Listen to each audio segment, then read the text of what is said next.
dogs?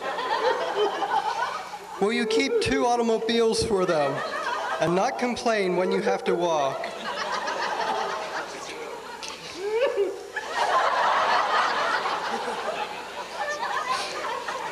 Will you keep her better dressed than her father did and give her 2 trips to California a year?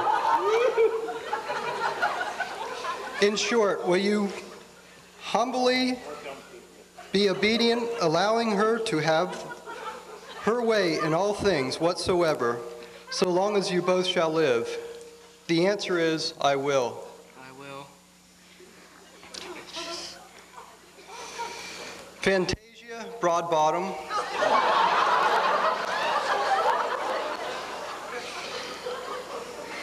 Will you have this courageous, muscle-bound hunk of a man for your wedded husband, cleaving to him only, rich or poor, through thick or thin, so long as you both can breathe?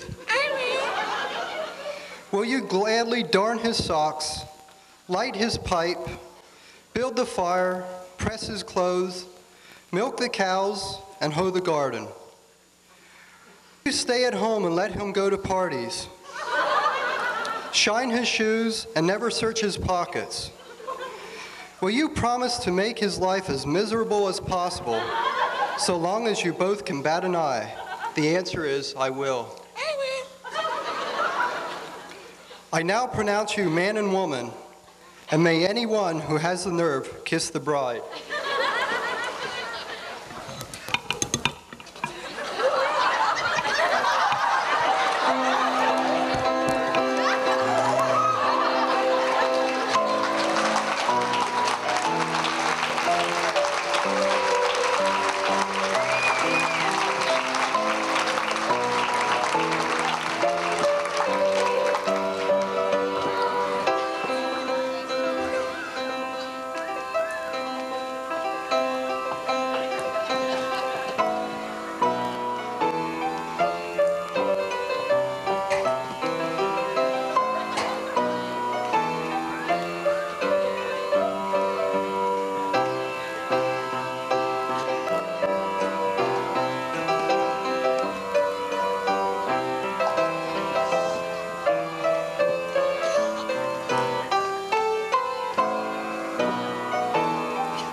I would trust this afternoon that we brought a little joy into your hearts.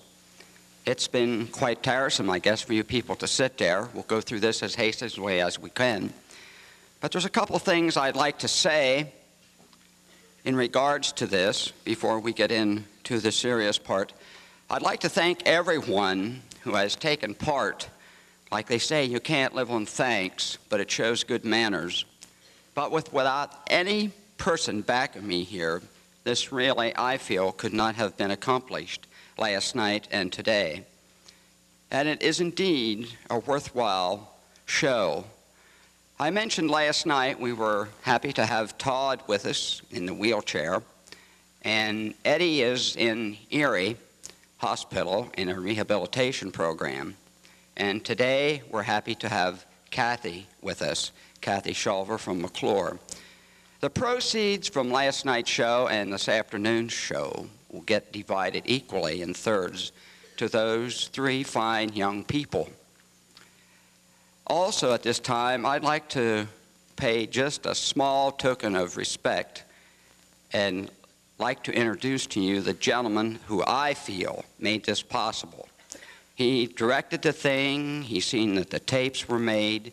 He ran around night and day, not for weeks but months, literally, finding people to take parts, and that is Wild Bill.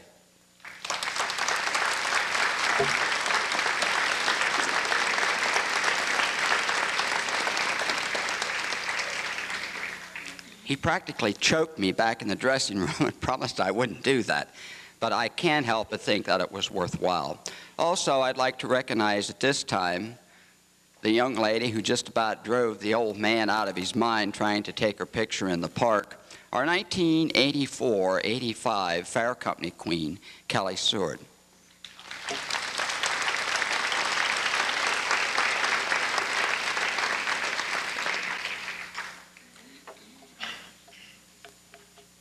I'd like to spend just a few moments with you this afternoon while closing this and talk to you about something that has plagued me for some time, really. It's patriotism. Every Memorial Day, the American Legion, who I take a part in, not a real active part, but I try to help out every Memorial Day or whenever there's parades. We go to the cemeteries of Membeck's Church, Beaver Springs Cemetery, and Beavertown Cemetery, and the Troxaville Cemetery. And each year I can't help but wonder in my mind how long these Memorial Day services are going to continue. It seems each year the attendance keeps dwindling and dropping off, that we pay respect to the individuals who left their homes, left their loved ones, and in many occasions left their land, some who never returned, so that we could come and enjoy an afternoon such as this with laughter and enjoyment and not worry about going home and wondering if someone's going to be there maybe and take us captive or something, as has happened and is happening in so many of the foreign countries. But it's about patriotism. And at this time, I'd like to read a little something to you about patriotism, after which time we'll call some of the veterans up who is here representing their comrades for each war that they were engaged to in the past history. I'm going to talk to you as a flag, and it's entitled, Remember Me. Hello, remember me? I'm your flag. Some folks call me Old Glory. Others call me the Stars and Stripes, or just the flag. But whatever they call me, I am your flag. And I proudly state the flag of the United States of America. Something has been bothering me lately. I was wondering if I might talk it over with you. It's about you and me. Remember some time ago, I think it was possibly Memorial Day, or maybe the 4th of July, when people lined both sides of the street to watch the parade. When your father saw me coming along, waving in the breezes, he took his hat off and held it against his left shoulder. His hand was directly over his heart. Sure, you remember. And you, I remember you. You standing there straight as a soldier. You didn't have a hat on, but you gave the correct salute. They taught you in school to place your hand over your heart. Remember your little sister? Not to be outdone. She was saluting the same as you. I was proud